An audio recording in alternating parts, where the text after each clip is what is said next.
is beginning in a very different way. So when you think about events, you probably would think about the schedules, you think about the speakers, you'll think about the logistics. But what if it's more than that? What if the craft is about creating trust?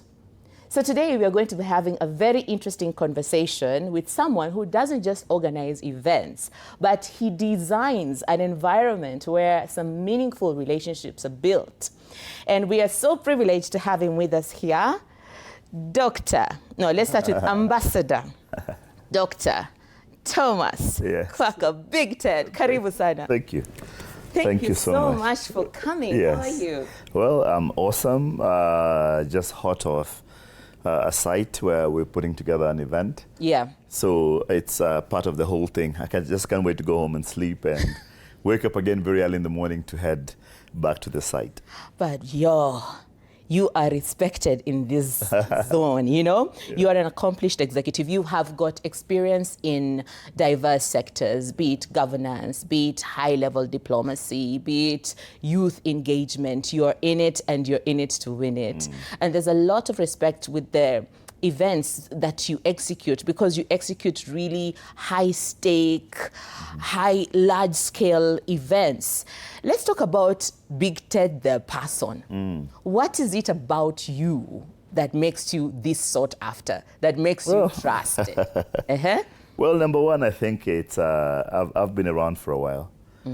This is my 30th year doing events. And also number two is I've earned my scars.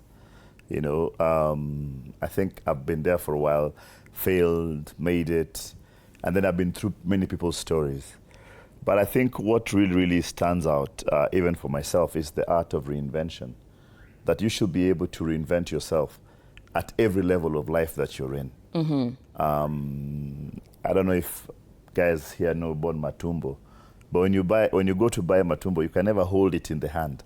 It's always playing, you know, it's always playing. Juggling. Moving around, yes. Yeah. And I think that's what your life is meant to be like. Your life is meant to be like that.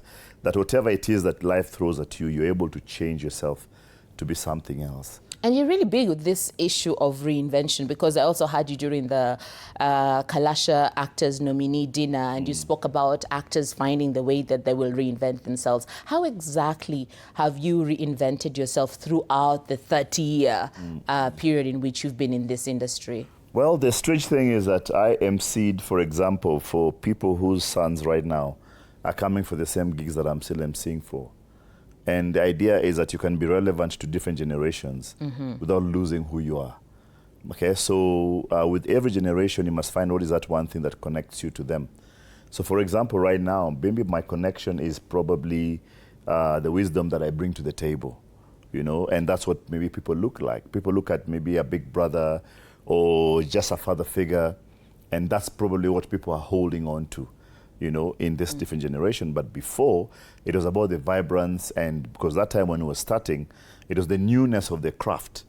All these things you see people are doing were not there. So we brought in this new, different, totally different way of emceeing and hosting events and putting stuff together. So I think that tells a lot, because somebody feels, oh, I've seen you, you know, you must know something, you know, that I don't know. But Big Ted, you work with people. Like the largest chunk of your career has been around people. Tell us something that you've discovered about people that helps you when you are curating these gatherings. Well, number one, never take it seriously. People, really? Yeah, people switch up. Today you can invest yourself so much in someone's life, but they can't see what you're doing, you know, and you can be there and you give your whole life to somebody, but these guys won't understand what you're doing. And I always say that not everybody wants to be great. Other people are just okay with whatever it is that they are. Oh yeah. And you can. I'm trying to force you to be great, but you don't want, or you don't see it. You know, where I grew up from, I had an option of staying there until now, but my thought was, my dream was farther than where I grew up from. So I'm not necessarily where I grew up from or where I was born.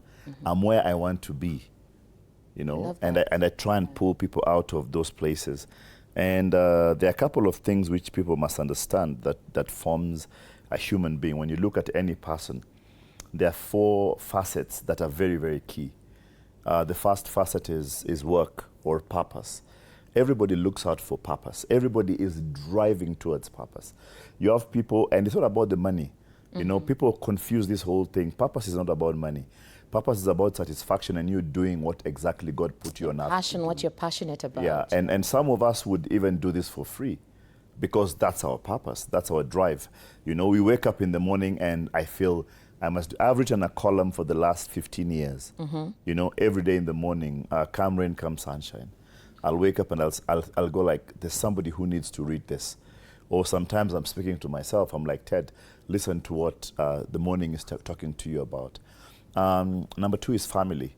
And family doesn't necessarily mean blood. Family means people around you who influence you and who take you to the next level. For wives, it can be your husbands. For husbands, it can be your wives, your children, your mom, your dad. Family is very, very key. You know, at the end of the day, you have family, which is there at the bottom of everything. Number 3 is about environment. You know, you can have the best seed, which has been made in the lab with all the right nutrients and everything. But the soil determines the seed. The parable of the sower and the seed. Yes, you might have the best seed. Yeah. But the soil will determine if the seed will grow. 100%. So, and I said it in the same studio some time back, if you hang out with 4 thieves, then you're the 5th thief. Whoa. You know, like there's no shortcut about it. I like to hang out with greatness, people who are older than me, people who are thinking differently. That when I present to them a problem, they don't look at it and go like, oh, let's do this. No, they look like, listen, this is what you need to do because they have been there, you know, and always aspire for more, aspire to learn. You know, sometimes we listen to answer. You don't listen to understand. So you're being presented for something, but you're listening so that you can answer quickly and look like you know and everything. You don't, not everybody knows everything. Sometimes you just need to shut up and just listen. And I tell guys that you need to be very careful even about older people, because even fools grow old. And you can get to a place whereby you're listening to fools who are older, you know, and they don't understand it. And then finally is God. Without God, you're nothing.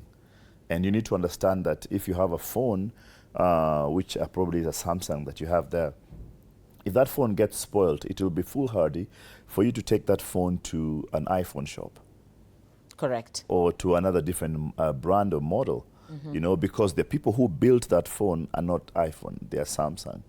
You know, so you must always revert back to the person who built you, the person who made you, the person who understands your future, and the one who holds your future in his hand.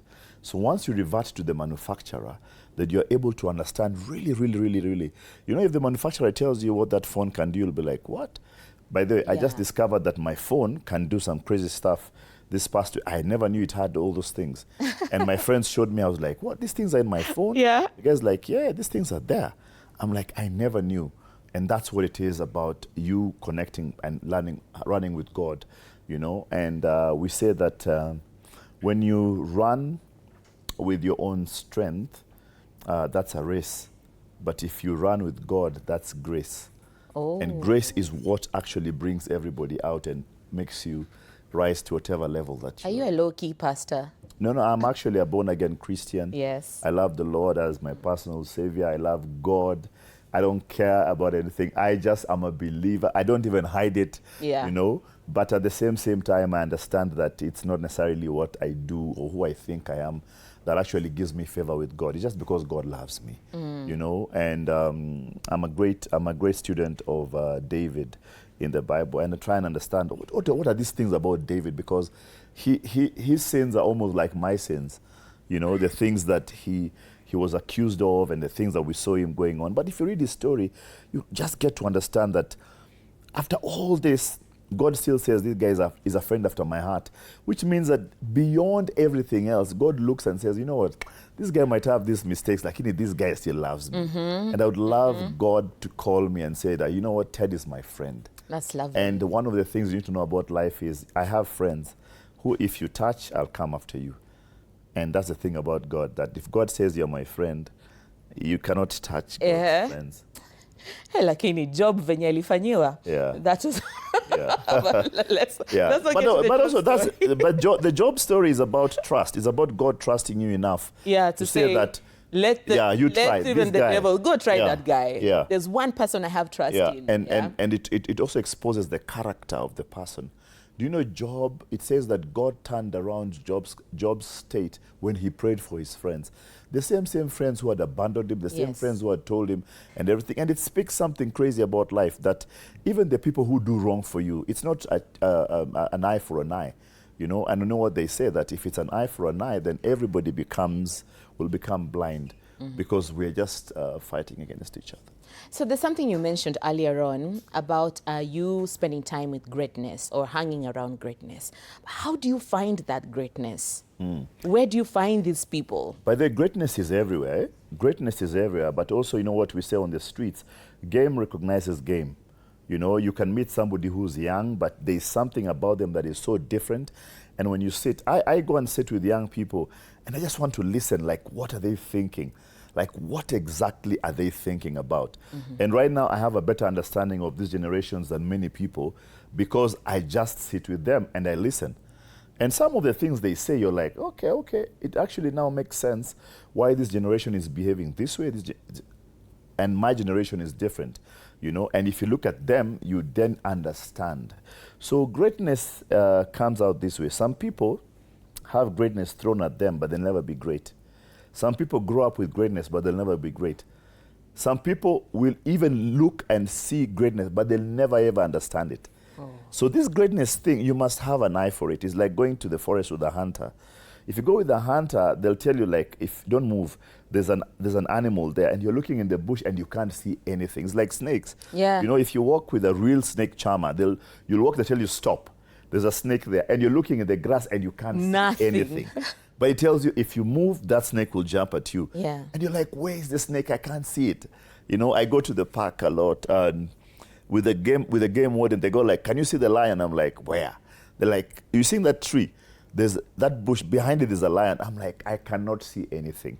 And that's greatness also. Yes. It happens with greatness, that people will be in a place where they can be great, but they will not change because their eyes cannot see, you know? So I always even tell God that, God, listen, just give me an eye to see you in different places, for you to see opportunities. Because let me tell you, greatness doesn't come dressed in a suit. Greatness actually sometimes comes dressed in rags and everything. And you can go like, this thing won't change. Yes. Yeah. So most of the times that I have actually found greatness or experienced grace has been in very, very weird situations. You know, and I go like, how can this actually change my life? How will this person change my life?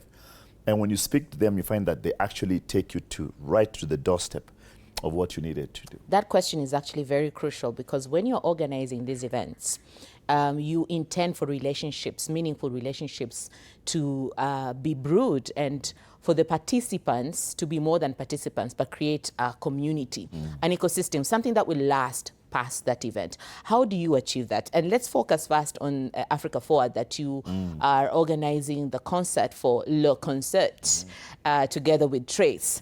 You are bringing phenomenal artists. We have Yusundu that's coming through. Emi Alade, Jose Chameleon, exactly. Yen Savara also. Costa Ojuang, Namsebo of Jerusalem, Nestle from West Africa. We have Vash's Dream, which is a big French artist. So it's a big event. It's a big celebration. So I think this is how I look at events. I try and make sure that everybody around me understands that it's not about what you see. It's about what you don't see. Okay. You know, if you put yourself in the seat or in the shoes of those who are coming for the event, you can imagine what experience are they looking for. So if you think at the event, then you see already solving some issues. You just don't go there and present something. You're like, what is this one thing that people will go back saying, you know what, that show was crazy. And that's what many people don't understand. Even whenever I go on stage to MC, I'm always thinking, what is it that I'll do that you'll never forget about me? Memorable. There's something called the 60-second pitch. And we always keep on asking everybody that if you're in a lift, you're going up to the 10th floor and Bill Gates walks in, or Oprah Winfrey or whoever. Yes. and they tell you, oh, hi, how are you doing? And they tell you, what can I do for you? But you have 60 seconds. Yes. Are you able to pitch your idea or your thought to them in a way that they will remember you? Or will you be there just busy talking? Let me tell you a story. So I used to work at State House, and there's this one day, one of my bosses, Dennis Itumbi, decides that the president then will ride in a matatu. And I remember we're going to town, and there was this tout. So we're about 6 guys in the matatu. Mm-hmm. The first time a president ever took a matatu in Kenya. And as we were driving down, the conductor is there, and he had told me, hey, make sure I do this thing, and we prepped him. And he just was there. He took the money from the president and other people and continued. When he got to town and the president had gone off the matatu, mm-hmm. he comes to me after about 10 minutes and tells me, oh, by the way, I forgot to tell the president something. Can you take me to him? I'm like, no, that time already passed. Mm. So if he had thought ahead, he'd have prepared himself for what he was about to receive. Exactly. Many people are not prepared for greatness. So that's why even you hear people who win the lottery never keep the money, because they don't understand about greatness. But if you already think and say that if I had 1 billion shillings, let me tell you, do you know many people, if they got 1 billion shillings, they'll go crazy? I know I'm one of them. Yeah. And we always say that, unfortunately, even most of the people, if they get money, their prayers, they won't have anything to pray about. Because all their prayers are about money. Yeah, and they've been answered now with that money. Yeah, with that. And that's also the paradox of religion in this generation, that we preached a God who, if you know God, he'll give you money. So now when you get money, you're like, I don't need God. Yes, yes. Always preaching the prosperity, the provision and all that. Yeah. And our time is running out, but just tell us a little bit, if someone wants to get into organizing events, and you actually, one of your core competencies is master networker. So what kind of advice would you give to anyone who wants to get into organizing events? Yeah. Or convening people and gatherings of the kind, both large scale and small scale? Number one, people will only pay you for what they know you can do, what you're known for. Nobody's going to pay you for something that they have no idea that you can do. So number one, make sure people know what you're able to do and how you're able to do it. Correct. All right? It doesn't mean, it's not money, and people, unfortunately, I meet people who have a poverty mentality and they chase money. But I chase connection. I chase networks. Mm-hmm. And right now in this generation, we chase community. I'd rather not get paid, but be in the presence of people who will change my life. For example, I got an opportunity. Someone called me today and told me there's this big world philanthropist coming in next week. Mm-hmm. And he wants to do a press conference. And let me tell you, I don't care whether I get paid. I'm going to organize that press conference. I'm going to meet that world philanthropist, and I'm sure he's going to be in the next story of my life. I'm 100% sure. You know why? Yeah. Because it's not about the money for me. Yeah. I'm going to put myself in it. I'm going to make sure that by the time he's done, he knows something about me, that if he needs anything, he'll always be like, call Ted. Call Ted. He'll sort me. He'll sort it out. Oh, my goodness. I'm like Nakumat. You need it. We got it. I got it. Thank you so much. Yes. This time is not enough. We need to bring you back again and have this conversation in depth. Yeah, if there'll be snacks. If there'll be snacks. Hey, bwana. Kunywa maji kwanza. Hebu take a sip. Maji is free. Cheers, bro. Cheers. Yeah? Cheers, bro, to the water. Here's to big events. Yeah. And that brings us to the end of this conversation. We look forward to bringing back Big Ted back to our studios so that we can talk more about how we can curate events that leave us with meaningful relationships. And the summit is happening on the 11th and on the 12th. Yeah, on the 11th and 12th, the world is coming to Kenya. It's the first time that this particular conference is outside a Francophone country. Yes. And I know we have over 30 presidents who've confirmed coming in, heads of delegations at about 41 now. And it's going to be one of the biggest gathering of presidents in modern times in Africa, in one particular place. Wow. And it's going to be great for Kenya. It's going to be great for everything. And people, instead of people looking at the negatives, people should be looking and saying, how can I get a piece of this thing? How can I make sure that I plug collide? in? How can I lock in? How can I collide with destiny in this particular thing? Oh, thank you so much. We look forward to a great summit as well. Yes. And of course, the icing on the cake, the biggest concert ever held in Kenya. 13 big artists on one big stage from all over the world in a wonderful, well-executed event by Trace and a big box happening right here in Nairobi, Kenya. Where is it going to be happening? Attended by the president and the other heads of state. Oh my God. So imagine a concert, people's hands are in the air, but they're all these presidents celebrating this great, great moment. That's what you call large scale, high-end, high-level diplomacy happening. Right. Thank you so much. This has been TV47 Prime. My name is Wakio Mzenge. And as usual, for myself and our sign language interpreter, Rhoda Nyamai, it's good night.